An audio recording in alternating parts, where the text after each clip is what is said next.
Coming to get you, Bobber.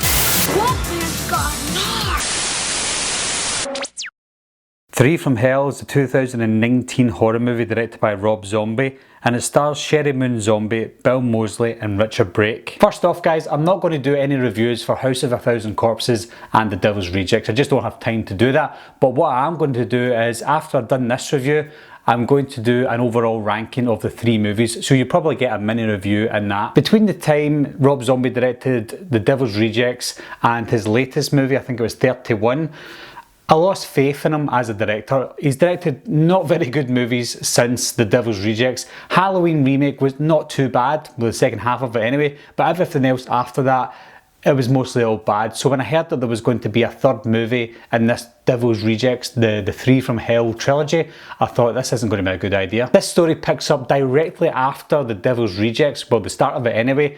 We find out that these three survived the shootout at the very end, and they get put into jail, and people are kind of worshipping them, saying that they're part of Satan's plan, etc, etc. Sadly, Sid Haig was too unwell to do most of this movie. Rob Zombie hadn't spoken to him for a long time, and when he went to see him to ask him if he wants to reprise his role as Captain Spaulding, he noticed that he lost a lot of weight, and he just thought he just couldn't handle the full movie. So that's why he was limited to just that little role at the beginning of the movie. At the start, we find out what the three of them have been up to. I don't want to give anything away with one of the characters, but we find out what they've been up to, and then it cuts to 10 years later, 1988, and that's where most of this movie's set. In place of Captain Spaulding, we've got Otis's half-brother, Foxy, played by Richard Brake. Foxy's there to help Otis escape, and then in turn, the two of them are there to help Baby escape. One of the biggest issues was the way this movie was directed.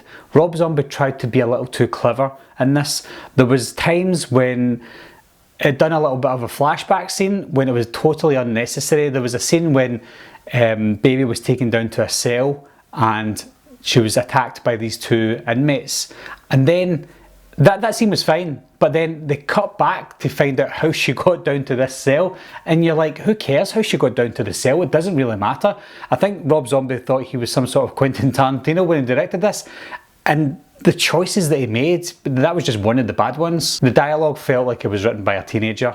Remember, snitches get stitches. There was another scene similar to the scene down in the cell, which featured more characters, and again I can't say what happens in this scene, but this scene again, it's at the start of this part of the scene, and then it cuts to the end of this scene, and then we get to see the middle of it, and then we get to see the end, and then we get to see the beginning again, and it just cuts all over the place, and you're thinking, why on earth are you doing this? What made this sequence most annoying was this was supposed to be probably the most intense scene of the film, and we saw the end of it first of all, so then when they cut back and forward to the middle, to the start, to the end, you're like, alright, okay, I already know what happens at the end of this scene, so the suspense has been taken away. I'll quickly get on to the acting with the main characters. Richard Brake, he's the newest character in this film, Foxy, and I think he served his purpose. I think he was okay. He felt like one of the Firefly family, and I think he was a good enough replacement for Captain Spaulding. When I say that as a good enough replacement, I mean how Captain Spaulding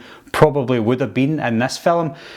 At the beginning we see Captain Spaulding, he does this little terrifying chat to somebody who's really scared, and that worked in the first movie and the second movie, but his little one scene that he had at the beginning of this one didn't work. It just didn't feel menacing at all. So I think if they used Sid Haig in this one, it probably wouldn't have been as effective as Richard Brake as Foxy. Sherry Moon Zombie was annoying as ever. I don't like her as an actress. I don't think she's a good actress at all. She might be a nice person, I'm not saying she's a bad person. I just think that Rob Zombie puts her on this pedestal, and it's as if he writes her into roles that she's amazing, she's an amazing actress.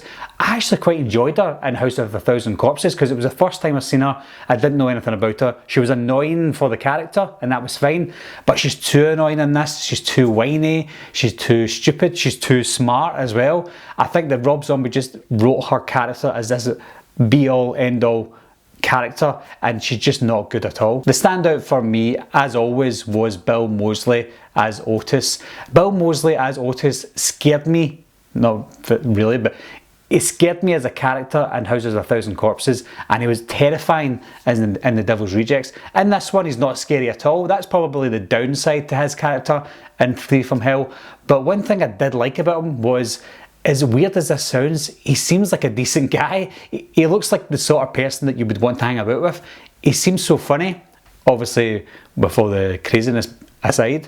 He seems like a genuinely funny person that you would like to hang around with. But again, he's obviously got that psycho tendency in him.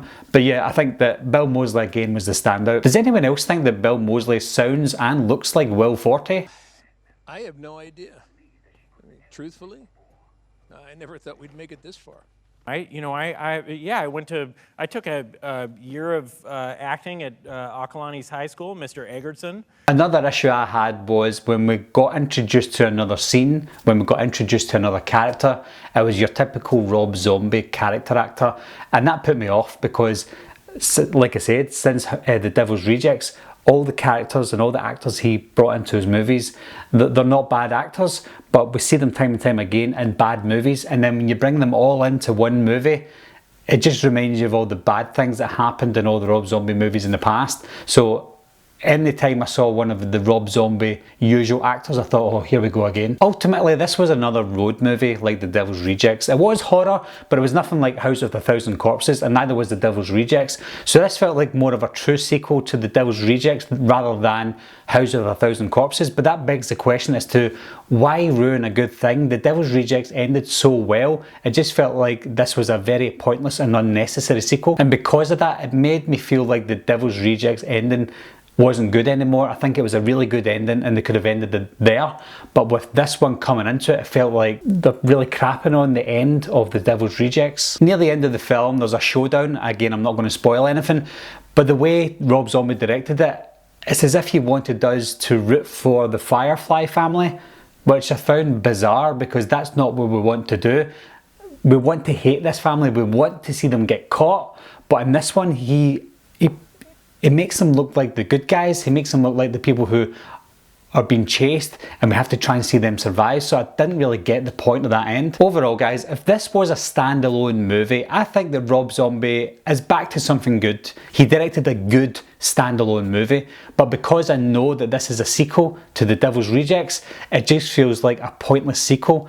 So although it is a pointless sequel to The Devil's Rejects, it's a movie that might be worth watching if you like it as a standalone film, but by no means is it a great movie. So have you guys seen Three from Hell yet? If you have, leave your comments down below and let me know what you thought of it. Anyway guys, thanks a lot for watching again, thanks for subscribing, I'll see you soon, bye bye.